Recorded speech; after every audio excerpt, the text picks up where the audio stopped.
Good morning, good afternoon, good evening, LinkedIn, wherever you're joining us from. Welcome to the second edition of Trident Talks. It's our first one with a guest. Good afternoon, Richard, or good morning to you. Good morning. Good afternoon. And as some of you may know, Richard is the CEO of Teak Decking Systems and Teak Decking Systems Europe, delivering some very high-profile decks to some very high-profile yachts around the world, some of which you'll have seen sort of out of Holland in the last few years. He's also a board member of the US Super Yacht Association and probably has a lot more industry knowledge and background than I do. So, Richard, welcome to the show. Thank you for having me. Appreciate it, Dale. Glad to be Well, your first. yes, indeed. And hopefully not the last. Yeah, maybe after this, who knows? Indeed. And obviously, we've got Kirsty with us today as well, who will kind of keep us on track. Make sure that we don't get too carried away, and that we're solving any issues and fielding any questions from anybody that's checking in as well. That is indeed my job, Dale. As Dale mentioned, if you do have any questions for Richard or for Dale, please feel free to pop them in the comments and I will bring them up as we go through. We like this to be as interactive as possible, so please feel free to get involved. Okay. Cool. Okay, so I'm quite into actually first question, and I don't actually, although you and I have worked together for quite a while, I don't know the answer to this one, so I've been quite looking forward to asking. How did you actually get into the industry? Was it planned? Was it always something that you were sort of going to do, or did you just accidentally fall into it? Planned, not planned. What I mean by that is I've been boating all my life. My parents started me when I was young. Sailed Chesapeake Bay. My parents ultimately bought a boat and had it on Chesapeake Bay. I was born in Pittsburgh, Pennsylvania. And not a boating capital, trust me. Mm-hmm.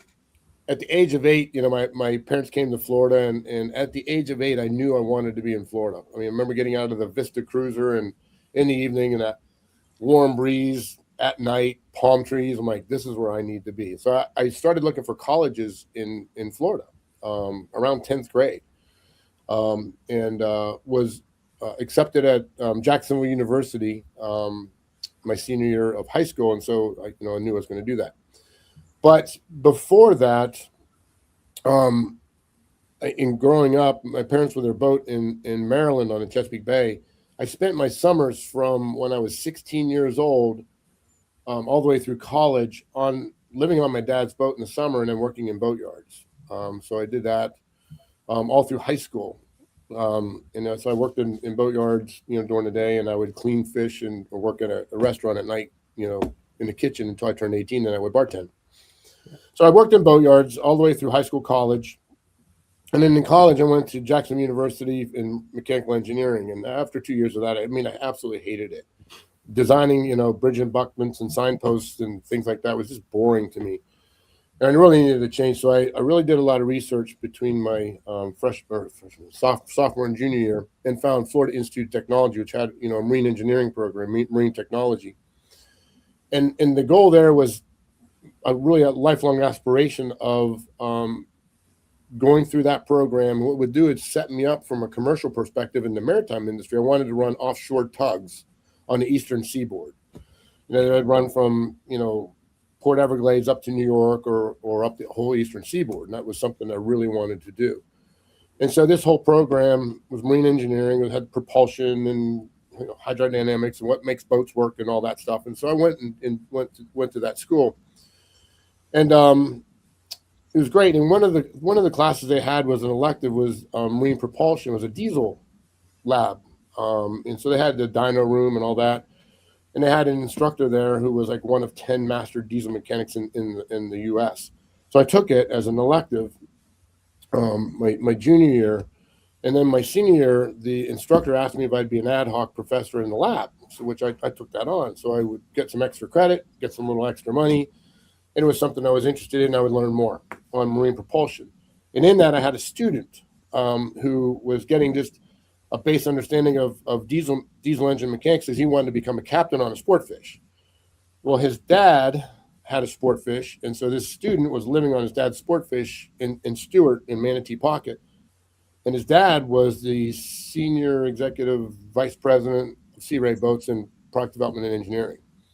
So anyways, every weekend, his dad would have supervisors come down from Merritt Island Sea Ray plant, and they would fish. And so his son was living on the boat. His son would run the boat. Well, his son asked me if I would work the cockpit, rig baits and stuff like that.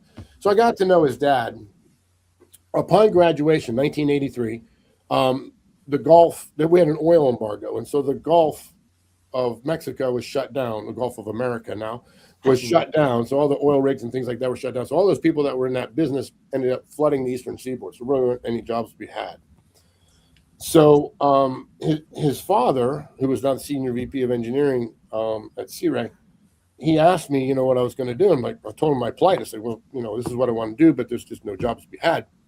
So he said, have you ever thought of getting in the production boat business? And no, not really. Well, Sea Ray, which he worked for, made a large donation to Florida Institute of Technology Diesel Lab because his son came from that. And so he said, why don't you come up and we're going to load up an engine and a bunch of batteries and a big check, for FIT, for the Florida Institute of Technology Diesel Lab. Why don't you come up and get that, and I'll take you through a plant tour. So he did that. Ultimately, I sent my resume up there, and they hired me. And so that's how I got into the boat business, if you will. And I worked for Sea Ray for, 3-4 years. And I ended up staying with mostly Brunswick affiliated companies throughout, for 16 years in corporate life. Yeah. But mostly through Brunswick corporate.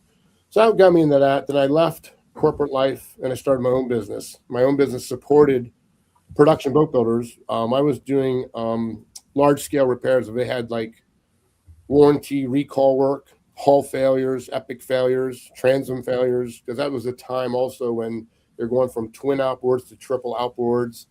But the guys in the engineering weren't designing the transoms any different to support 3 outboards, too, and they were tearing them off. Yeah, I would go out and determine what happened, come up with a solution, fix the boat, and then go back to the engineering group, help them design out the problem. That was kind of my business model.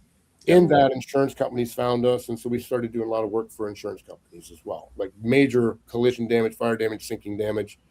Florida through the Caribbean, we'd send teams out for a month, 2 months, whatever, and just do these big repairs.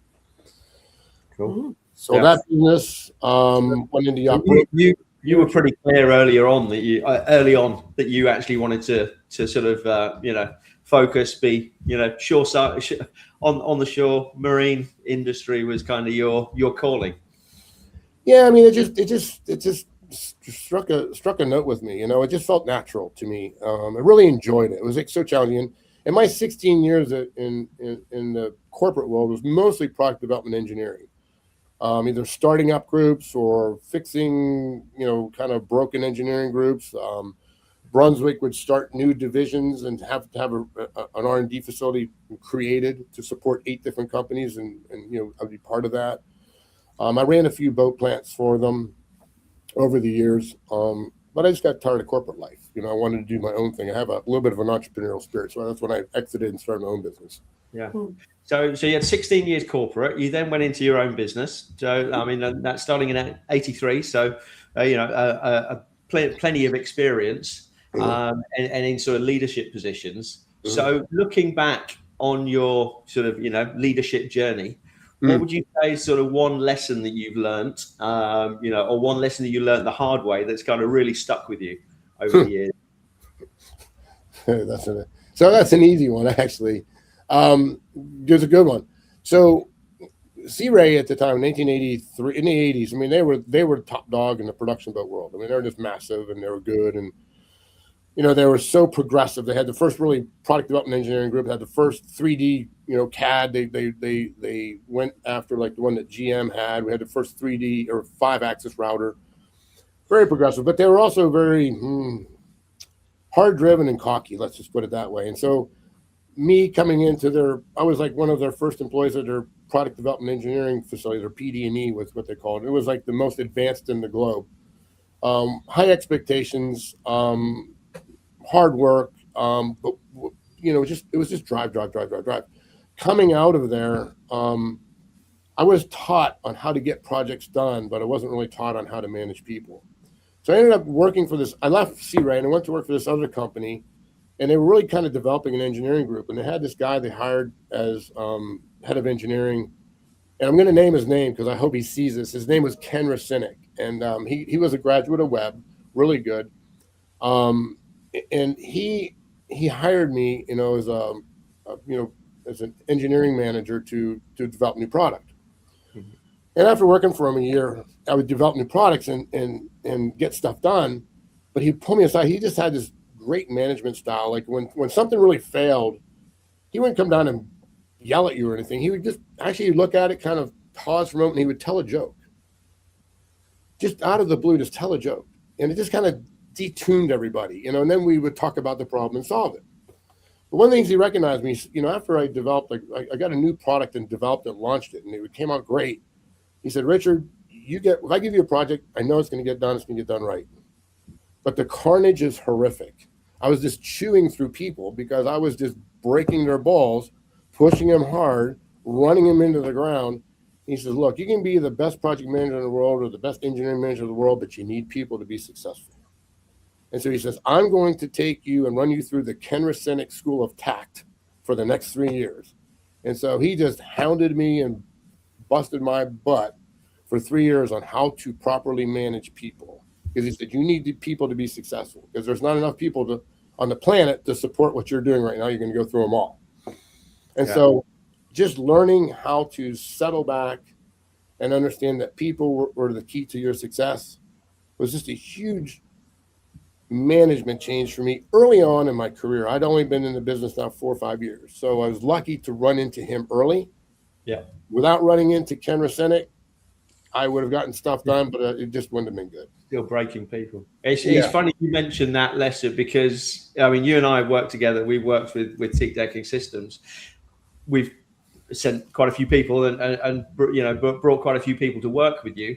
And I know that every single one of them, whether it's people on contract or some of the sort of permanent team that have joined you, love working at Teak Decking Systems. And I think that is probably something that comes from the top, that kind of leadership style and not breaking people now, but actually making it a place where people collaborate and really kind of enjoy being, and respected and kind of recognized for their work. So, cheers to Ken.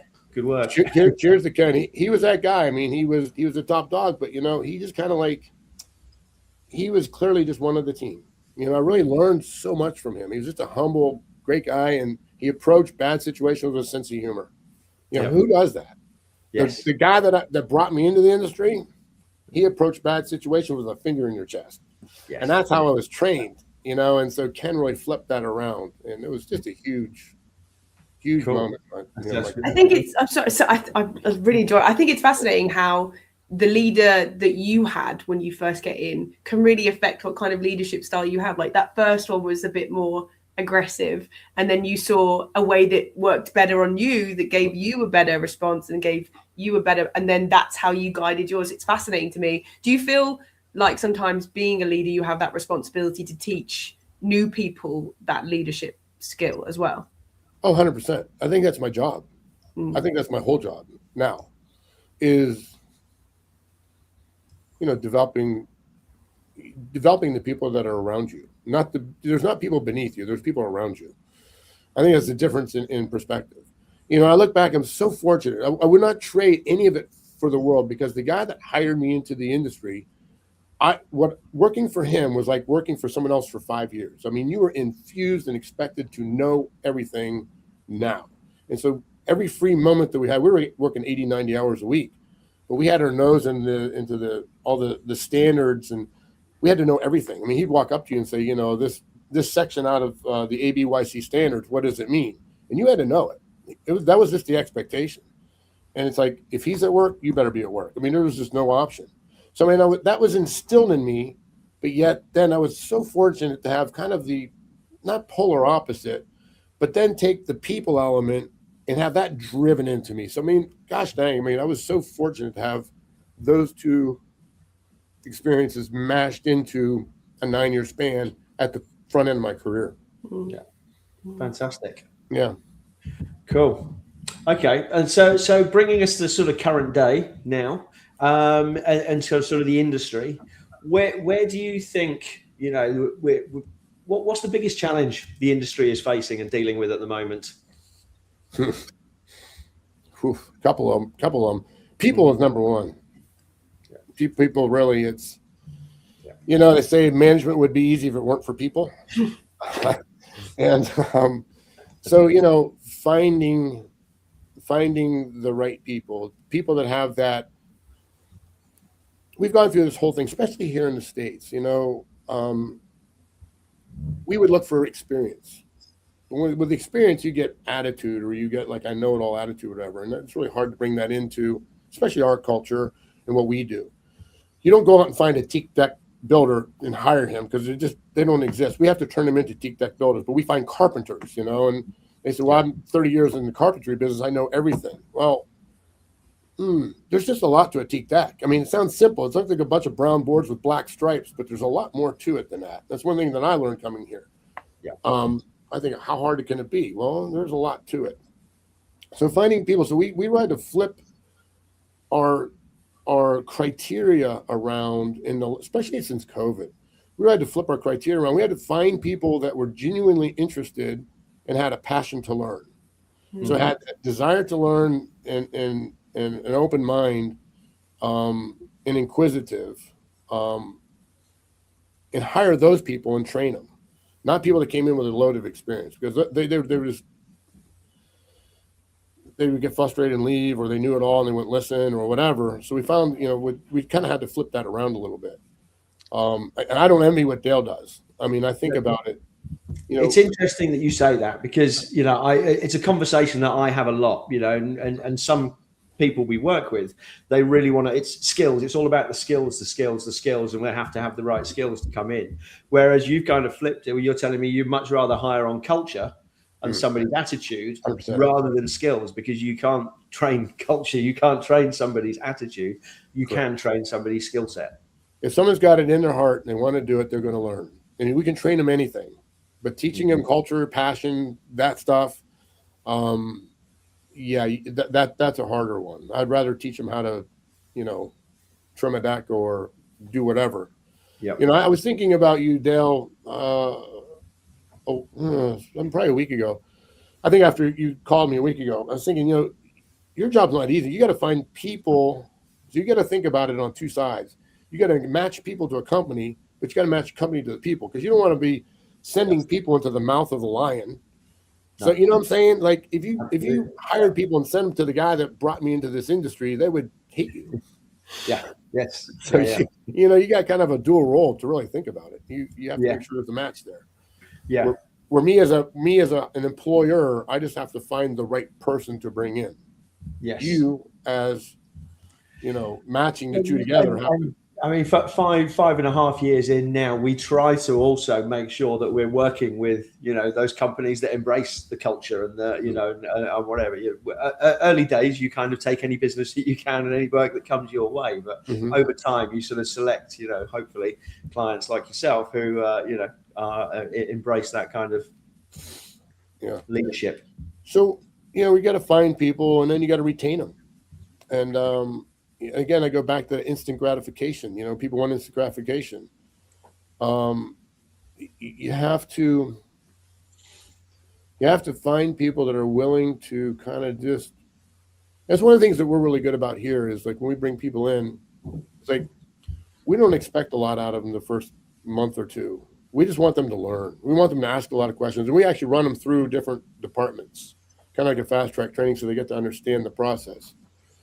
You can't put them at the end of the process and expect them to be successful. They don't know how it starts. And so I think, just finding the right people, then retaining them, and then, of course, managing them. Managing today, I've been in it 44 years. The last 4 or 5 years of my life have been the most challenging from a management perspective. Just COVID, I don't know what the hell it did to the world, but it changed it. Mm-hmm. And it didn't change it for the better from my perspective. It just made it more difficult. And it's all about people. And it's one of the struggles. And I see such a difference. I'm so fortunate I got to work with a group of people in the U.S. and then Europe. But in Europe, you have like third generation carpenters, and they're proud to be a third generation carpenter. Yeah. We don't have that over here. And we lost the trades. Everyone got forced into 4-year school programs, and take sociology and psychology and whatever other ology, and they came out of school and there was nothing for them to do. Yeah. And we didn't pay any attention to the trades. It's one thing in Europe, trades are so important and people are proud of it.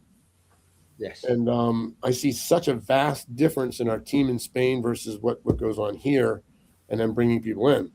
And that's not Teak Decking. We're not unique. It's like all through our industry here in the States, like our shipyards, all the companies that support them, the people that are putting in bow thrusters and stabilizers, electronics, engines, all that stuff. We're just struggling to find people that want to work with their hands and do the hard work.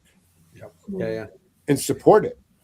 And now a lot of our clients, long-term clients, they get frustrated with shipyards over here because of, then there's this whole shipyard consolidation thing going on over here.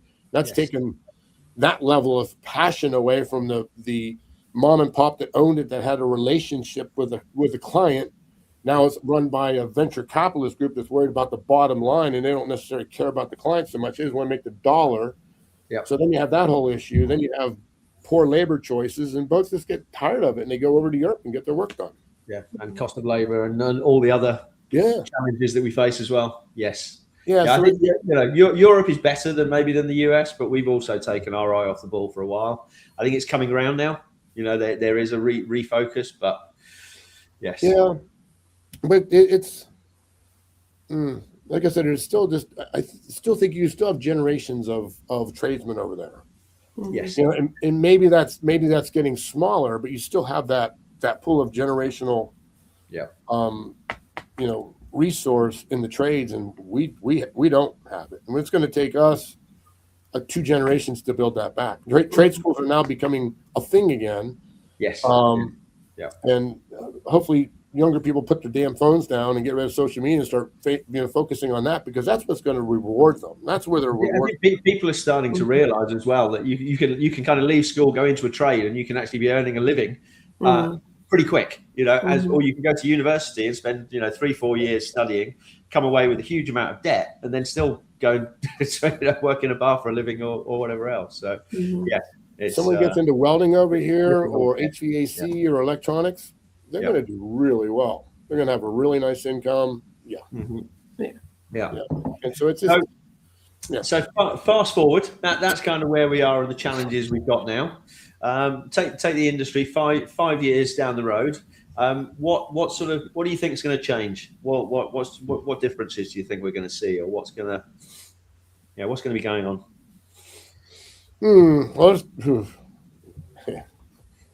Look into the crystal ball. Yeah. I'll just be glad to get through today, Dale. Started rough already. For anybody watching, Richard was on an hour early this morning. He got himself up early. It was an early start anyway, but he sent me a message at 1:30. Whatever. Whatever it was. Anyway, better than being an hour late, so we're good. Very true. I think we're starting to see it happen now. It is our client base is changing rapidly. There's such a exchange of wealth going on right now, younger generation, new money coming into the market, versus for decades we've been working off of old money. It's been handed down through families. So grandpa had a yacht or a super yacht, and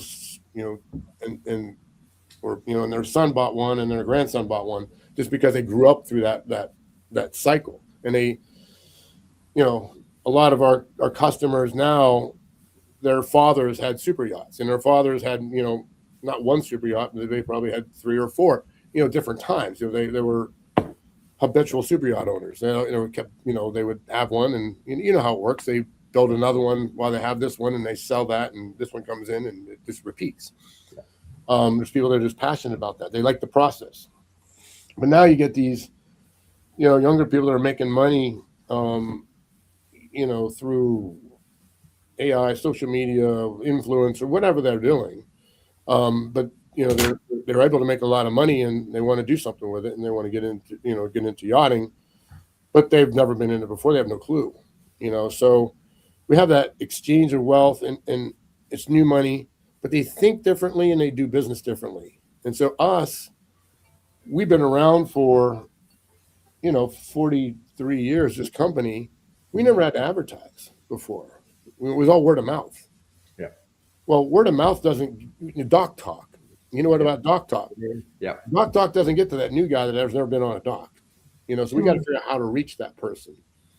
And so that forces us, an old traditional conservative company, and we got to step out of our comfort zone and, start educating them. They ask you answer kind of philosophy on blogs and social media and all that stuff. And so a lot of the long-term employees here are like, why do we have to do social media? Why do we need Instagram? Why do we need Facebook? Well, what's this LinkedIn stuff? Yeah. But it's imperative to reach that new client. That new client, that's the future. Yes. And if you're not getting on that bus now, the bus is going to leave the station. Yes.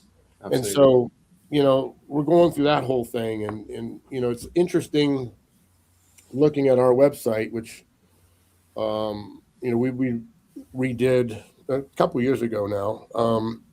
But we really focused on our news section, with blogs and information. And that used to be like something that never showed up on Google Analytics. Now it's like our number 4 page that's viewed. Yeah. All organic search, and so people are looking and seeking. The new buyer wants to be educated. They ask a lot of questions. And so we can answer those questions before they pick up the phone and call us. That's going to make it easier on our sales channel.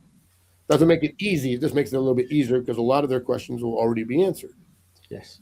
And so giving them good information, I would say very accurate information. We're very brutally honest in our blogs, and we're not the right company for everybody. Yeah. But we're the right company for the right person. Yeah. And it's, that's another thing you have to really understand is what you're good at and who your client really is. And that's who you got to go after, because we're not the cheapest, but we really strive for quality, longevity. Teak decks are expensive. Even composite decks are expensive. They're an asset. And so we want to build them to last. Yeah. And so we have to educate them on what our value proposition is, because if they get a quote from us and somebody down the street, there's going to be a difference, but there's a value proposition there. So educating them on all that is huge. So that client-based change is big. I think the next big one, Dale, of course, is everyone talks about is AI influence. Yeah. But just wrapping up that whole sort of, client-based changing. So if I was going to put it into a sentence, just the way that you communicate is having to kind of evolve and sort of keep ahead of the times.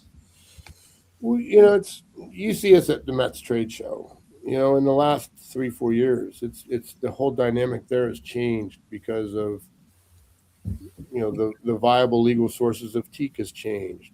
Composite decking is, there's just a lot of different options coming on site on the scene. Sustainability is such a big thing, and so it's like our booth is just slam busy the whole time. It's like I barely ever get a chance to break away from the booth because it's just a stream of people. But it's good because they're asking questions. It's great because they're asking questions. Yep. And we feel it's our job, our duty to educate not just the consumer, but the designers, the project managers, the shipyards, because everything's changed. I mean, everything's changed with people. We've talked about that. But then we've got the whole supply chain of legally sourced teak. That's changed drastically since 2021. Yeah. And now we can't get teak in 3 to 6 months. If we're doing 100 meter, we need 12 to 18 months to get enough teak, and so getting that into the mind of a project manager and a designer, no, we can't do long, wide boards anymore. They don't exist. So we have to retrain the designers on what we can and can't do. What's the new normal? And we have to get the project manager on board. We have to plan ahead, like a lot further ahead than we used to. Big changes. I mean, so there's so many multiple things coming at us at one time, changes, that it's almost mind-numbing sometimes. It's just, you're juggling all these balls. So I've been listening so hard that I've sort of forgotten part of my job. So in a second, we are going to start rounding up now. And I've seen a couple of questions come in, and Richard, I will be bringing them your way in a second. But before then, and before we come to your kind of final piece of advice for those watching, Dale, can you tell us about who we're going to have on the show next month? And then we'll come back to Richard. Okay. Yes. Again, another company that I admire and have got a very long-standing relationship with. Executive Vice President of Baltic Yachts. We're going to have Henry Hawkins joining us. He's also ex-yacht captain, Pink Gin. I looked after the boat when I was at Future Fibers and building masts and rigging. So, yes, but all-round nice guy. So, yeah, we're going to have Henry joining us in April. I think it's Wednesday, April the 15th. I think it is indeed. Perfect. Okay. So, Richard, in a second, we're going to come to you for your kind of main piece of advice for people listening. But we've had some really good questions. So this question's come in. So somebody said, sort of similar to what your last point was, the new generation of entrepreneurs is used to making decisions very quickly. Has that changed the way that super yachts are bought and sold, in your opinion? The new generation super yachts are bought and sold. Yeah, so the super yacht bought and sold, and if I guess buying and selling a super yacht, the process. If you're doing a new build, it's still not a fast process. Some of the shipyards, of course, are trying to change that. And hats off to them, and I think they will. Kind of developing like spec platforms that are changeable as they go through the process. So they're kind of shortening that span. But I think, it's still a process, and again, it's the good news about entrepreneurs making quick decisions are some of these new buyers coming in make just as quick decisions as well. So, it's just, you just have to have a lot of information share fast, but the new generation of buyer, they can absorb a lot fast, and they will absorb fast. And the other thing is they're doing a lot of pre-education shopping. The new buyers are, because they're coming into an industry they're not familiar with, so they'll kind of, there's just more information available to them. Hence our news channel being better now. So they'll educate themselves, so they're more equipped, I think, to make a better, faster decision. And so, entrepreneurs coming in, I think, can match that. So I think there is a bit of a balance there, oddly enough. Which is good. Yeah, perfect. Okay, fantastic. So if you do have any more questions coming in, please do pop them in now. But this is the time, Richard. You've offered so much value today from your experiences, from the things that you think are going to happen and what you think is important. But at this point of the show, we like to come and really ask for advice. There's future leaders watching this who want to be in a similar position to you. Out of everything that you've said sort of today, what would you class as like the main piece of advice that you would give to those leaders? Oddly, I've been asked this question by younger people occasionally at trade shows. And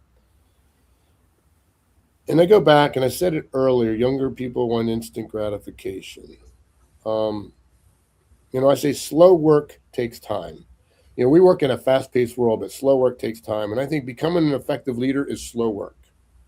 You can't speed up becoming an effective leader and be effective, if that makes any sense. I think, to be an effective leader, in my opinion, you need to be patient.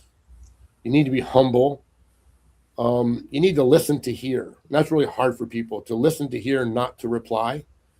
You watch conversations and people are talking, and then someone will hear you. They've already developed their thought, and they answer that person before he's finished his thought. And as he's talking about his thought, he may not even gotten to the punchline yet. How people talk. And so I think and this is another lesson I learned from the new CEO of Brunswick coming in. He was completely different than the CEO that was at Brunswick for many years when I came in. And this new guy, when I met him, you would talk to him, and he would ask you a question, and you would answer. And then he would stop and pause for like 10 seconds. And then he would answer you. And then he would ask another question, you answer him. So the cadence was talk, pause, answer, talk, pause, answer.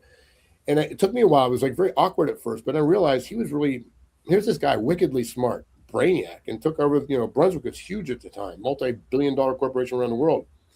But he was listening to your question, replaying it in his head, and really thoughtfully creating his reply. It was such a profound thing.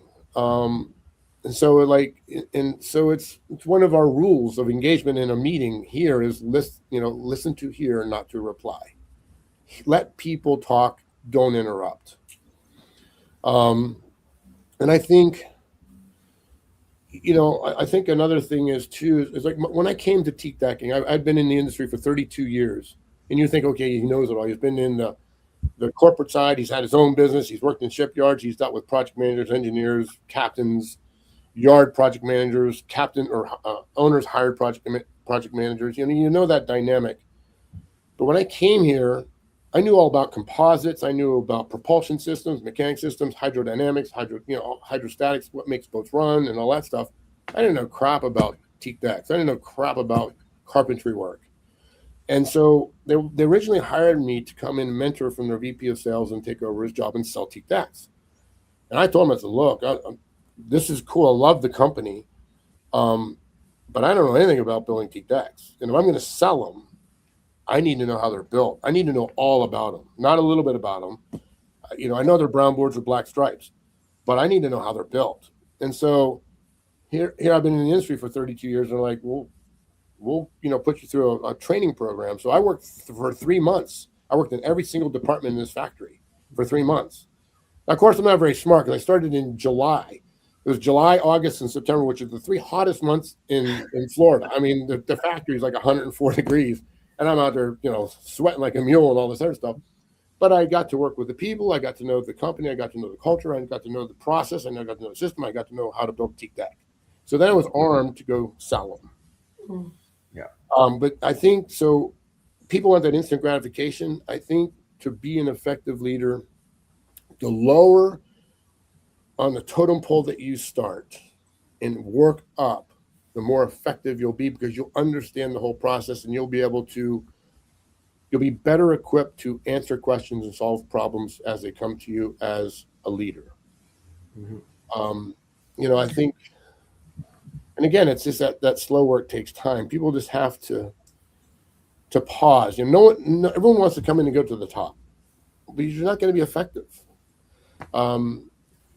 I went through a process a couple of years ago. Like I open doors. Like people can come and go as they want. I don't care who they are. We're all the same. We just all have different responsibilities. And I just noticed I just had a steady stream of people. I wasn't getting anything done. And what I realized was, as people were coming in here, they're asking me a question. I was giving them an answer. Asked me a question. I was giving them an answer. And I realized, I said, I can slow this down by not giving them an answer, but asking them a question back. Start making them think about. They're coming to me for solutions. Well, it's easy for you to give them solutions if you've been through the whole process, which is good, but you got to stop and you want to develop them. So you got to start saying, okay, they come in and ask you questions like, okay, well, what would you do? Mm-hmm. What are your solutions? And now when they come, they've already thought of the solution before they ask. And so then it's kind of ask that question. So then they're kind of getting validation instead of a solution. So again, it's just kind of a flipping that whole dynamic around, I think, to become effective. And coming into an industry, I started in boatyards. I was scraping bottoms at first, painting the bottoms of sailboats in Oxford, Maryland. I think I like one comment that you shared was just about maintaining and staying humble as well. I think that, that 100%. Is the key. Yeah. Amazing. Yeah, it's yeah. People will say, "Oh, yeah, you're the CEO." It's like it's a title. It's like those are my job responsibilities. It doesn't make me any better or worse. Yeah. This place can't function without the guys that are doing preventative maintenance on the equipment. This place can't function with our person that goes around and cleans every day and keeps it presentable and safe and germs and all that stuff. It would fall apart. So is she any less important than me? No. We all just have our roles. Yeah, we're all cogs in the machine. We all make it work together. Yeah, we're all cogs in the machine. We're all gears. Doesn't matter how big your gear is, whatever. Without one of them, it doesn't work. Yeah. And so that humble is a huge piece of it. And patience. Patience, that word coming out of my mouth is kind of a joke because Dale knows my patience span, my attention span are all like pretty small, but I've had to really pull back, sit back, pause, take a breath. Amazing. Right. Well, unfortunately, we have come towards the end of the show now. I thank you so much, Richard, for being here. Dale, do you want to thank everybody and then close us down? Well, yes, yeah. To everybody who's joined us today, or anybody that's watching this back later, thank you very much for joining us. Massive thank you, Richard, for being our first guest. Sure. Hopefully, this show is going to run for a long time, and we can get you back on in next year, or you'll be a repeat guest in the future at some point. But once again, obviously, thank you to Kirsty for making us both look half presentable and keeping us on track. Tough job. Yeah. Yeah. Thank you, Dale. Appreciate the opportunity. Okay. Cheers. Thank you all. Bye.